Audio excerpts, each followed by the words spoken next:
go. Hi, this is Phil here, and I'm just here to take a look at a little real estate deal. We are in East Austin, Texas, and this was kind of an interesting deal. We'll take a look inside in a minute. I haven't actually seen the inside of this house yet, but this is a kind of rough part of East Austin, Texas, and we found a home here, and it's owned outright by a seller, and the house is probably worth at most $70,000 to $80,000. But the house is in less than perfect condition, and we're going to see the inside in a minute. So our original cash offer when we found this house many months ago was to buy it for $30,000, and the seller basically said that's just not nearly enough, and she turned our offer down. We tried to negotiate, and she repeatedly turned us down. But the lesson here is that very often when you start a conversation with a seller, most of the time, the most common answer they're going to give you to your first offer is, let me think about it, or no. And that doesn't necessarily mean the deal is dead. It just means that the seller's just not ready to sell at whatever your terms are at that moment. So we stayed in touch with the seller through an autoresponder, and we checked in with her from time to time, and many months later, she finally called back and she said, well, I really need to sell this thing.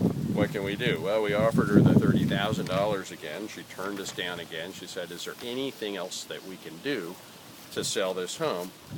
And we said, well, another strategy that you can do to sell a house like this is you can offer the home with seller financing. There are millions and millions, over 80 million people who can no longer get loans.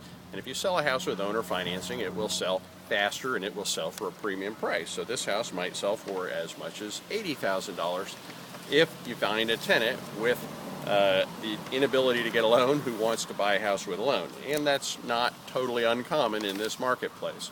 So she said deal, and what she wants to do is she wants to do what we call a combo plan. We're going to go ahead and put the house in the MLS with a realtor, happens to be my wife, and then we're going to simultaneously offer the house through what we call an AMP strategy with owner financing that would be provided by the seller. And most likely, a buyer through the MLS will not be found because the house is in kind of poor condition, and that's unlikely that a lender would even loan on a house like this. But more likely, we will find a buyer that'll put $10,000 to $15,000 down and buy the house with owner financing. Now, how do we make money? Well, we basically have the listing, and we have an agreement to get a 6% commission regardless of whether it sells traditionally through the MLS or with the owner financing. And most likely, we will find a buyer and represent the buyer and the seller and get the commission in the deal. So this is a perfect example of a couple of different things. One, find marketing. Number two, when you find somebody and they turn you down, stay in touch. Follow up is where you make your money. Number three, offer combination strategies. Your original strategy for cash was not accepted, but when we offered a combination of an owner finance AMP strategy with a listing, that was appealing enough to the seller to get them to want to do business with us. So very often it's the follow-up and it's the alternate strategies that are going to get you the deal.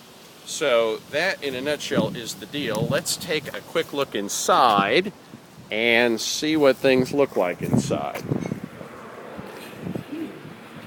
And there is a tenant here, I got to tell you, so we'll see how that works out as well. Hi, I'm Phil. I'm Oliver. How are you doing? We don't care about the condition, no problem at all. We're just going to be a few minutes here. That's fine. There's some dogs in the other rooms. So okay, so we'll watch out for them. And then this is a what is it? 2-bedroom, 1 bath? 3 bedrooms, 1 bath. 3-bedroom, 1 bath. Obviously, kitchen, and that goes to the backyard there. That door is. There's another little room here. Little mud room, and there's some dogs in there? No, there is no room. Okay, so we can take a quick look out here. Oh, I see. And it looks like you got a little laundry room here, and back door, and that's probably a little water heater closet. We've got popcorn on the ceilings, and scraping all that off. Yeah, well, that's not uncommon. All of these older houses have it. It's not in terrible condition, No, though. I'm gonna, because I'm If I'm here much longer, I'm going to scrape it. And Yeah, a lot of people don't like that. The cabinets are in decent condition. It looks like you're actually fixing one of the cabinets. What's that? I just put these cabinets up. Oh, these upper cabinets. Yeah, those look nice. And then you're painting a door and putting another one on. We've got a gas stove here, a refrigerator. Not a really big kitchen, but a functional one.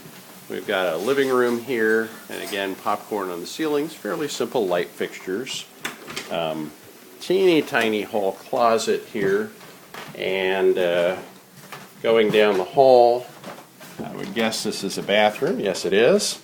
I've been in these houses so many times, I've gotten to the point where I pretty much know what the layouts are going to be, and we've got a nice tile surround that's actually in pretty good shape. You know, there's a little staining from a little mildew, but aside from that, it's actually in much better than normal shape. Simple vanity and toilet, and simple light fixture. Hardwood floors, which is a nice feature of some of these older houses, and this is the real hardwood that's been on this floor for probably a very, very long time. And then looks like we've got a central heat unit here. I don't see any central air vents in the house, so normally a home like this at some point is going to be retrofitted with centralized air. This is one of the bedrooms, and little wallboard repair here on the wall. A little closet there, missing a door, and you know, it's a little bit messy. I see a diagonal crack on the window over there, and just about any house in this part of town, foundation problems are fairly common. When you see the diagonal cracking, that's really the big sign of some foundational issues. The vertical cracks and the horizontal cracks can usually be explained by just regular shrinkage that happens over time, but the diagonal cracks are the one you have to worry a little bit more about. The other thing, of course, you look at in these older homes is you see whether or not the doors stick, and if they don't stick, the next thing you check is whether or not they've been cut or shaved to fit the frames, which is often the case. That particular door does not stick, but here's another small vertical, or I should say diagonal crack above a door. There may be some pets in here. Yeah, there are. So we're not going to go in here. We'll just take a little peek, and it looks pretty straightforward. Simple bedroom. And then I think there's probably one more little bedroom over here. And yeah, one last bedroom.